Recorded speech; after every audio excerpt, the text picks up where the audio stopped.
नमस्कार, आदाब, सत श्री अकाल। मित्रों, स्वागत है एक बार पुनः आप सभी का समाधान कार्यक्रम में। मित्रों, आप तो रोज़ हमें देखते ही हैं, लेकिन ये ना सोचें कि हम आपको नहीं देखते। हम अपनी मन की आँखों से आपको देखते हैं और जब आपका चेहरा खिला हुआ हम देखते हैं तो हमारा भी चेहरा खिल जाता है। हम चाहते हैं कि आप समस्याओं से मुक्त रहें, समाधान युक्त रहें, हमेशा हंसते रहें, खिलखिलाते रहें, मुस्कुराते रहें। यही हमारी तमन्ना है। जब आप फ़ोन करके ये कहते हैं कि आप अपनी सुबह के सारे काम जल्दी जल्दी निपटा करके 9:30 बजे ठीक समाधान देखने के लिए टेलीविज़न सेट के सामने बैठ जाते हैं, तो विश्वास कीजिए हम बहुत खुश होते हैं, हमारा मन हर्षाता है और ये प्यार ऐसा ही बना रहे, ये हम चाहते हैं, क्योंकि आपका प्यार हमारे लिए प्राणवायु की तरह है जो हमें जीवन देता है। आइए अब समाधान कार्यक्रम की शुरुआत करते हैं आदरणीय प्राता जी के साथ। प्राता जी, आपका बहुत बहुत स्वागत है। शुक्रिया। प्राता जी, जब फ़ोन कॉल्स आते हैं, बहुत सारी हमारी बहनें भाई ये कहते हैं कि जल्दी जल्दी घर का सुबह का सारा काम निपटाते हैं, ठीक 9:30 बजे बैठ जाते हैं और भाइयों की ये शिकायत है कि हमें दफ्तर जाना होता है। तो क्या आप इस समय को थोड़ा पहले कर सकते हैं ताकि हम भी इस कार्यक्रम का पूरा आनंद ले सकें? बिल्कुल, उनकी हम बात जो ऑर्गेनाइजर्स हैं उनसे पहुंचाएंगे अवश्य। और हमें बहुत खुशी होती है क्योंकि सारा हमारा परिवार है जी। सब हमारे भाई बहनें हैं। परिवार अगर किसी का सुखी होता है तो हम सुखी होते हैं। हमें लगता है हमारे प्रयास सफल हो रहे हैं, हमारा समय देना बिल्कुल उसका सदुपयोग हो रहा है। तो सचमुच ये हमारे लिए बहुत खुशी की बात है। और इस संसार में जो अब परिवार हैं वो सब सुखी हो जाएं, हर एक के घर में खुशी की, प्रेम की, शांति की, सुख की सरिता बहने लगे, हर व्यक्ति अपने जीवन को एंजॉय करे, बच्चे माँ बाप के बीच बहुत एक सौहार्दपूर्ण प्रेमपूर्ण संबंध हो जाए, जिसकी आजकल कमी होती जा रही है। इसके लिए ही ये स्पिरिचुअल नॉलेज, ईश्वरीय ज्ञान बहुत आवश्यक है। शायद कई दर्शक सोचते होंगे कि हम प्रचार कर रहे हैं, लेकिन सत्यता यही है। जैसे किसी को बुखार हुआ हो और कोई प्रसिद्ध टैबलेट निकली हो उसकी, तो बताया जाएगा ना, भाई बुखार में ये टैबलेट ले लो, और बहुतों को जिससे लाभ प्राप्त हो रहा हो। तो इसको प्रचार कहें, लेकिन एक अच्छी चीज़ों का प्रचार करना परम आवश्यक है। क्योंकि हमारे बहुत सारे टीवी चैनल्स, हमारे अखबार या और बहुत सारे लोग बुरी चीज़ों का प्रचार तो फटाफट कर देते हैं। और संसार में कुछ ऐसी एक नीति रीति बन गई है कि बुरी चीज़ें जल्दी चारों ओर फैल जाती हैं, लेकिन अच्छी चीज़ें लोगों को पता ही नहीं होता। भगवान इस धरा पर आया है, वो सत्य ज्ञान दे रहा है और इस संसार में अब बहुत कुछ होने जा रहा है, ये युग बदलेगा, इतनी अच्छी चीज़ें पता ही नहीं लोगों को। तो इसका प्रचार करना भी हमारा परम कर्तव्य है। क्योंकि अगर एक मनुष्य गलत राह पे जा रहा है और वो उसी को सत्य मान रहा है, लेकिन उसे कष्ट होते जा रहे हैं, तो वो तो नहीं सोच रहा कि अगर राह सत्य है तो कष्ट नहीं होने चाहिए, हमें मंजिल की ओर बढ़ना चाहिए। हम दवाई खा रहे हैं लेकिन बीमारियां बढ़ रही हैं, फिर भी खा रहे हैं। तो सत्य राह का ज्ञान देना परम आवश्यक है, गलत राह से मनुष्य को निकालना परम आवश्यक है। इसलिए ईश्वरीय ज्ञान उसकी हर परिवार में ज़रूरत है।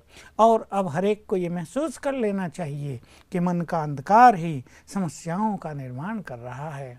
अगर हम अपने को एनलाइटेंड कर दें, अगर चित्त को प्रकाशित कर दें, अगर सद्विवेक प्राप्त कर लें, तो सचमुच समस्याएं रहेंगी नहीं and we would enjoy our life. आवश्यक हो जाता है कि मन में यदि अंधकार है तो उस अंधकार को पहले दूर किया जाए, क्योंकि हर चीज़ की शुरुआत तो वैसे ही मन से होती है। यदि मन में विचार आया, वही हमारी वाणी में, वही हमारे कर्म में आता है। तो ये जो मन का अंधकार है, आपने सुंदर बात कही कि ईश्वरीय ज्ञान और राजयोग का अभ्यास केवल प्रचार नहीं है, लेकिन लाखों लोगों ने अपने मन के अंधकार को इससे दूर किया है और साथ ही एक सुंदर और बेहतर जीवन जी रहे हैं। उसी को हम लोगों के सामने देखिए, अंधकार तो किसी को भी पसंद नहीं होता। बिल्कुल। दिन छिपता है, शाम होती है, थोड़ा भी घर में रोशनी कम हो जाए, फट से लोग लाइट जलाएंगे।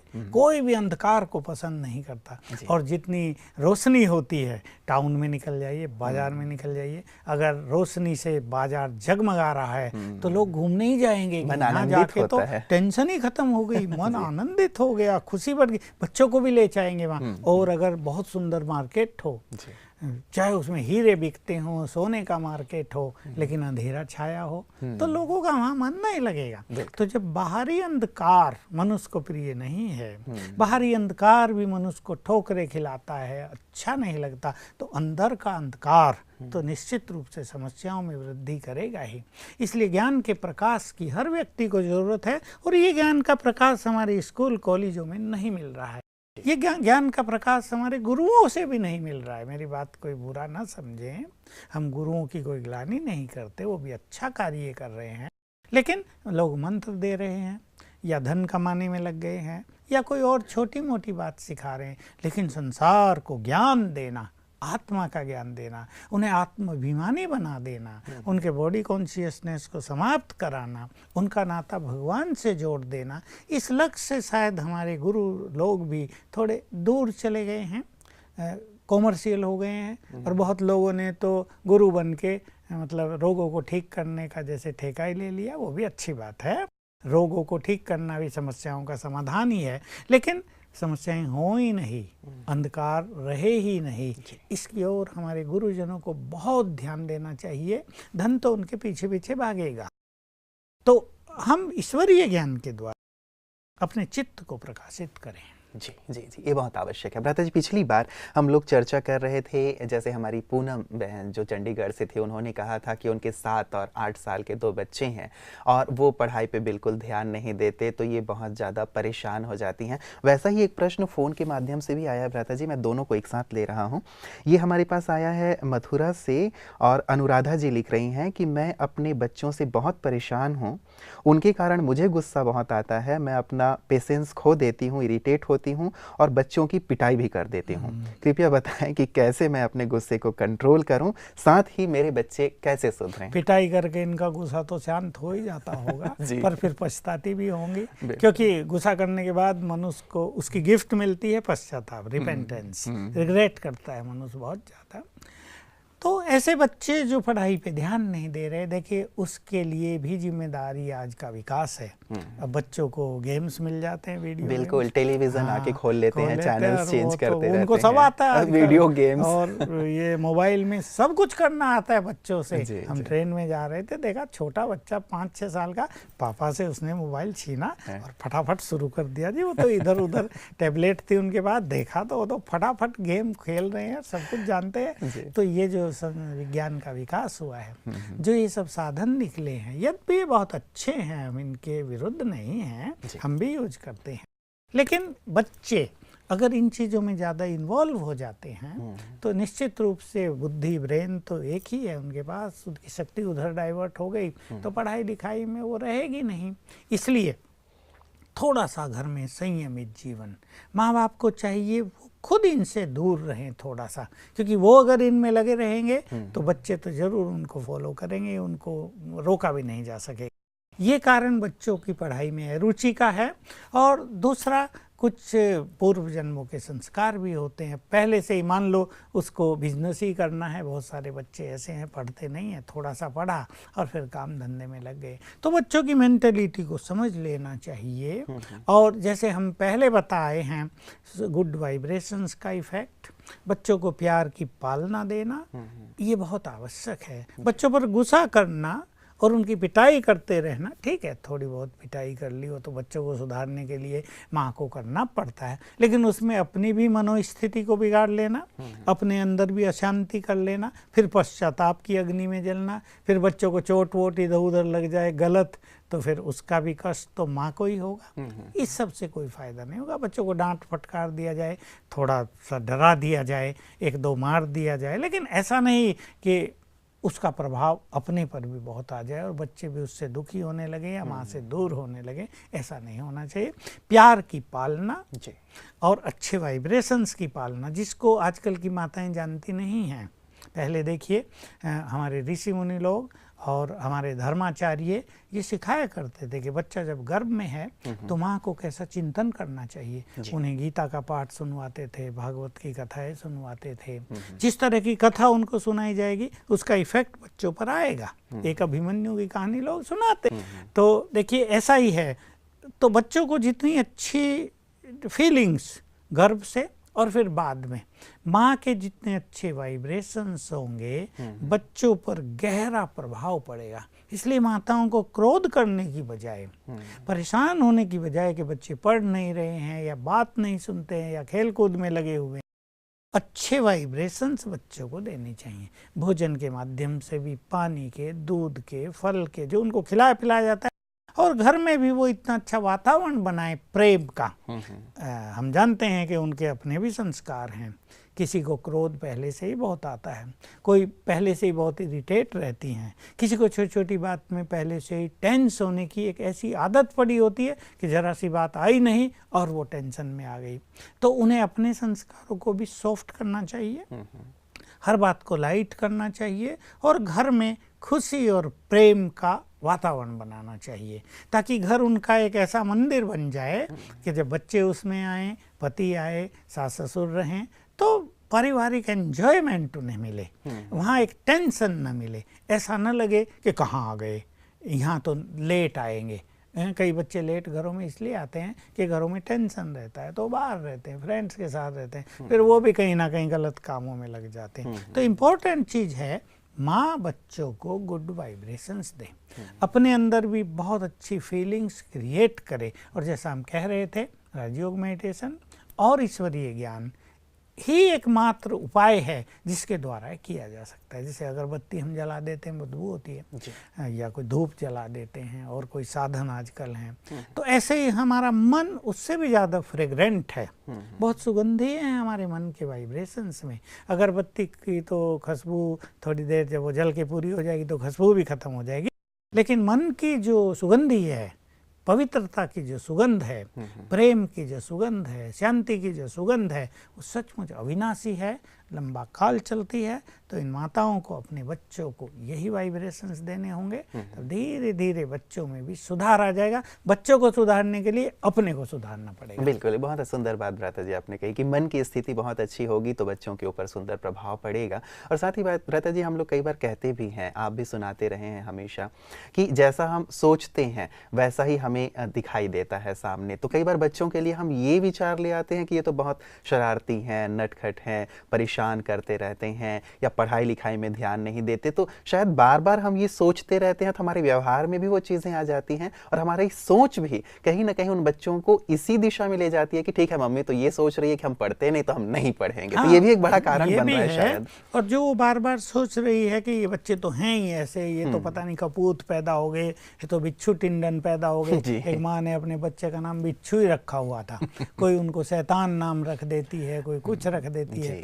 तो माँ के जो वाइब्रेशंस है, जैसा हम कह रहे थे, और जो माँ बार बार सोच रही है बच्चों के लिए, जो उसके मन में एक फीलिंग्स, एटीट्यूड बन गए हैं, उसके वाइब्रेशंस बच्चों को तुरंत जाएंगे, और माँ के तो बच्चों को गहराई से जाएंगे, एकदम से बहुत इफेक्ट करेंगे। इसलिए स्पिरिचुअल प्रैक्टिस ये कहती है कि वो दो बच्चे हैं, इनको दोनों को यहाँ आत्मा देखें, ये चेतन आत्माएं हैं, ये भगवान के बच्चे हमारे घर में आए। उसने 2 फूल भेजे हैं, ठीक है, फूल नटखट हैं, कोई बात नहीं, सभी बच्चे ऐसे ही होते हैं। जब वो बच्ची थी वो भी तो ऐसी रही होगी ना, वो भी अपनी माँ को बहुत तंग करती होगी ऐसे ही। तो आत्मिक फीलिंग रखने से वो बहुत अच्छे हैं और वो सब सुधर जाएंगे। उनके नटखटपन को भी एंजॉय करें माँ बाप। तो जैसे कृष्ण नटखट थे, यशोदा मैया और पूरे गांव वाले आनंद लिया करते थे, ऐसे ही करेंगे तो सब कुछ अच्छा हो जाएगा। बिल्कुल। तो थोड़ा सा इसे एक्सेप्ट करें कि बच्चों में थोड़ी सी चंचलता, क्योंकि वो बढ़ रहे हैं तो होती ही है, और साथ ही अपने मन में जैसे आपने कहा ये भाव न लाएं कि ये तो हैं ही शैतान, परेशान करते हैं, क्योंकि ये भी वाइब्रेशन कहीं ना कहीं उन्हें बहुत ज्यादा नटखट करेंगे। घर का एटमॉस्फेयर बहुत अच्छा बनाए। भ्राता जी, एक चीज और कि कहीं ना कहीं जैसे पढ़ाई में उन्हें एक टेम्पटेशन भी तो दिया जा सकता है कि यदि तुम इतना होमवर्क कर लोगे या इतने अच्छे मार्क्स लाओगे, तुम्हारे लिए ये चीज गिफ्ट में दी जाएगी। तो ये भी कहीं ना कहीं उन्हें पढ़ाई की ओर आकर्षित कर सकता है। ऐसे कर लें कि इतने नंबर लाओगे तो देखो ये तुम्हें गिफ्ट मिलेगी, और इतना होमवर्क कर लोगे तो ये टॉफी खिलाई जाएगी, ये अच्छी चीज तुम्हें ला के देंगे। जो बच्चों की रुचि हो, तो इससे भी बच्चों का अट्रैक्शन बढ़ेगा उस ओर। तो मारपीट की बजाय ये साधन भी बहुत अच्छा अपनाए काम जा करेंगे। सकते हैं जी। भ्राता जी, ये जो हमारे पास एक मेल आया है वो है मुंबई से गुलिस्तान जी का। ये कहती हैं कि मेरी तबीयत हमेशा ख़राब रहती है, कभी कुछ तो कभी कुछ। डॉक्टर्स की समझ में नहीं आ रहा है कि ऐसा क्यों हो रहा है। मैं भी इलाज करा करा के थक गई हूँ। मेरा चिड़चिड़ापन, निराशा, गुस्सा सब बढ़ता जा रहा है। बहुतों की हो रही है आजकल। और डॉक्टर्स जब इन्वेस्टिगेशन कराते हैं, पैथोलॉजी में भेजते हैं, उनकी बहुत सारी चीज़ें, सब कुछ ठीक आता है जी। और डॉक्टर भी नहीं समझ पाते कि आखिर है क्या है। बुखार रहता है रोज, लेकिन कारण कुछ समझ में नहीं आता। यूरिन इन्फेक्शन नहीं, ब्लड इन्फेक्शन नहीं है, सब कुछ ठीक ठाक तो है। जो भी उसके कारण होते हैं डॉक्टर्स ज़्यादा जानते हैं। वो भिन्न भिन्न तरह के चेकअप करा लेते हैं, बेचारों के खर्च भी बहुत हो जाते हैं, लेकिन इसका कोई समाधान दिखता नहीं। और फिर ये मानसिक बीमारियां बढ़ती जाती हैं साथ में। इरिटेशन बढ़ रहा है, गुस्सा बढ़ रहा है। तो इसके कारण जो मैंने आज तक देखे और जिन केसेज को मैंने लिया है इसमें कि वो कैसे स्पिरिचुअल एनर्जी से ठीक हो जाते हैं, तो उसमें देखा बहुत व्यक्तियों के साथ ऐसा हुआ कि बचपन में ईर्ष्यावश किसी ने, उनके किसी व्यक्ति ने कोई चीज़ मंत्राइज्ड करके उनको खिला दी कि ये पढ़े नहीं, इनकी बुद्धि ठीक न चले। उनको पता न था कि उसका इफ़ेक्ट इतना बुरा होगा। उन्होंने तो थोड़ा सा समझ के उसको खिलाया था, किसी स्वार्थवश, किसी ईर्ष्यावश। तो लेकिन वो 10 साल के बाद, 20 साल के बाद वो काम करने लगा ज़ोर से, और किसी के ब्रेन पर उसका इफ़ेक्ट आने लगा और किसी के शरीर में कई तरह के रोग आ गए। तो देखिए, देह में जो कुछ अंदर खिला पिला गया वो तो समझो रोम रोम में समा गया है। अब उसके लिए कोई मेडिसिन होती नहीं। अब उसको वाइब्रेशन से ठीक किया जा सकता। वो निगेटिव एनर्जी देह के रोम रोम में, हड्डी हड्डी में, ब्लड के हर अंग अंश में वो समा चुकी है। ब्रेन तक वो इफेक्ट कर चुकी है। अब इसका पहला तरीका करना चाहिए, पानी को चार्ज करके पीना, क्योंकि बॉडी में सबसे ज़्यादा मात्रा पानी की है, मोर देन 70%। तो पानी को चार्ज करने का तरीका है, पानी गिलास में लें, उस पर दृष्टि डालें और 7 बार संकल्प करें, बहुत बहुत फेथफुल्ली, मैं मास्टर ऑलमाइटी हूँ। इसका एक्सप्लेनेशन ये है कि हम भगवान के बच्चे हैं, वो सर्वशक्तिवान है, तो हम उसकी संतान भी शक्तियों से भरपूर हैं। तो इसको एक नाम हम दे रहे हैं, मास्टर सर्वशक्तिवान। तो ये संकल्प करेंगे पानी को दृष्टि देके, तो हमारी शक्तियों के वाइब्रेशन जो हमारी आंखों से निकल रहे हैं वो पानी में समा जाएंगे और ये बहुत बड़ी चीज़ बन जाएगी। जब वो पानी व्यक्ति पिएगा तो जो निगेटिव एनर्जी अंग अंग में फैल चुकी है, ये पानी में मिलेगा और उस एनर्जी को तेजी से नष्ट करेगा। मतलब सारे दिन में जितनी बार भी हम पानी पिएं तो हम उसे दृष्टि देते हुए हम ये संकल्प करें। ये जो विचार है कितनी बार तक करें और कितनी देर तक करें? 7 बार करेंगे ये संकल्प, दृष्टि देंगे, 1 मिनट का काम है और ऐसा 7 दिन तो कर ही लें। तो मैंने ऐसे अनुभव देखे हैं, मैंने कराए हैं ये प्रयोग, ये कोई कल्पना नहीं है। किसी को गहरा बुखार, किसी को और कोई बीमारी, ऐसी ऐसी बीमारियां जिसका लोगों ने नाम भी नहीं सुना था। एक की तो सारी नसें सिकुड़ रही थी, श्रिंक हो रही थी। डॉक्टर भी कहें भाई इसको हम क्या करें, तो सिकुड़ रही हैं। कई चीज़ों का तो वैसे भी मेडिकल साइंस में कोई इलाज है ही नहीं। तो मैंने ऐसे कुछ प्राणायाम के प्रयोग, कुछ ये पानी के प्रयोग, कुछ राजयोग के अभ्यास, कुछ आत्मा से प्योर एनर्जी देना बॉडी को, ऐसे कुछ जो प्रयोग कराए तो बहुत जल्दी गुड रिजल्ट मिलने लगा। और बहुतों को ये हुआ कि पानी पीने से दवाई काम करने लगी, क्योंकि दवाई के इफेक्ट को वो बैड एनर्जी रोक रही थी। तो मैं उन्हें कहता हूँ दवाई आप लेते रहो, दवाई बिल्कुल ख़त्म ना करना, कैंसिल ना करो, और ये पानी का प्रयोग करो, ये स्पिरिचुअल एनर्जी दो यहाँ से। उसका तरीका है, मैं आत्मा हूँ, मैं प्योर हूँ। देखिए, pure energy best healing energy है। रोगों को ठीक करने की जो सबसे बड़ी शक्ति है वो पवित्रता में है। तो ऐसा अभ्यास करेंगे, मैं आत्मा यहाँ हूँ, पॉइंट ऑफ एनर्जी, मुझसे pure vibrations in white colour brain में फैल रहे हैं। पहले ऐसे देखेंगे, मेरा ब्रेन इस सफ़ेद एनर्जी से भर रहा है, फिर वो पूरे देह में फैल रहे हैं, और जहाँ वो रोग है विशेष रूप से वो वहाँ आ जा रहे हैं। मान लो घुटने में दर्द है तो उस घुटने में जा रहे हैं, वो उसको हील कर रहे हैं, उसको ठीक कर रहे हैं। तो इससे देह की वाइटल फोर्स बढ़ जाती है, रेजिस्टेंस पावर बढ़ जाती है, यानी रोगों से लड़ने की जो प्रतिरोधात्मक शक्ति है वो बहुत बढ़ जाती है। और फिर दवाई फटाफट काम करती हैं। तो ये स्पिरिचुअल एनर्जी और दवाइयों का प्रयोग दोनों उस बीमारी को ठीक कर देते हैं। तो इनको यही करना है, लेकिन अपने स्वभाव को ठीक पहले करना है। ये बहुत अच्छी तरह याद रखना है, I am a peaceful soul, मैं शांत हूँ, मैं पवित्र हूँ। ये दिन में कई बार याद करें। क्रोध मेरा स्वभाव नहीं है, मेरा स्वभाव तो शांति है। मैं शांत हूँ, मैं पीसफुल हूँ, मैं प्योर एनर्जी हूँ। ये संकल्प दिन में कम से कम 20-25 बार करें, तो इनका चित्त शांत होगा। और ये बिल्कुल अच्छी तरह समझ लें, मन के शांत होते ही, मन के प्रसन्न होते ही अनेक बीमारियां शांत हो जाती हैं। वैसे भी कई डॉक्टर्स भ्राता जी जैसे कहते हैं, साइकोलॉजिस्ट भी कहते हैं कि more than 80% diseases are psychosomatic, मन से हम उत्पन्न कर रहे हैं। तो मन से जो उत्पन्न हो रही हैं, तो ये राजयोग का अभ्यास, जैसे आपने कहा कि पहले अपने मन को शांत करें, बुद्धि को शीतल कर लें, तो निश्चित रूप से जहाँ कहीं भी हमें समझ में नहीं आ रहा है कि ये बीमारी का कारण क्या है, तो बीमारियां भी दूर हो जाएंगी और हमेशा हम स्वस्थ रहेंगे। बिल्कुल, खुशी जी, प्रेम, शांति और हल्कापन, 4 चीजें ले लें। मन को बहुत खुश कर दें, अपने लिए और सबके लिए प्रेम पैदा कर लें, चित्त को शांत कर दें और हल्का करें। और बीमारी आई है चली जाए, कोई बात, उसको सीरियस न बनाएं। ऐसे नहीं खाट पे लेट गए, अब मेरे से तो कुछ काम नहीं होगा, मैं तो बीमार हूँ। बहुत एक्टिव रहें।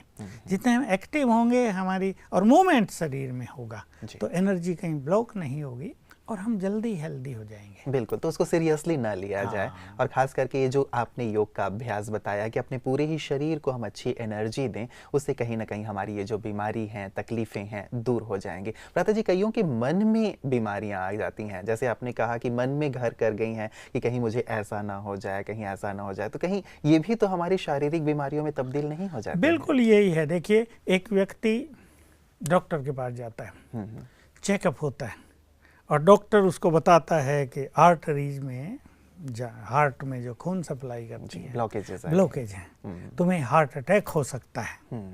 अब ये सुनते ही वो परेशान हो जाता है, मुझे हार्ट अटैक ना हो जाए, अरे ब्लॉकेज हो गया बहुत ज़्यादा, क्या करूँगा? तो उसकी बीमारी तेजी से बढ़ जाएगी। और यदि वो बिल्कुल लाइट रहता है, अरे ब्लॉकेज हो गए तो खुल जाएंगे, क्या हुआ? पाइप में भी गंदगी फंस जाती है, लोग उसे ठीक कर देते हैं, निकल जाएगी, क्या हुआ? और वो अपने खुशी में रहता है, इजी रहता है।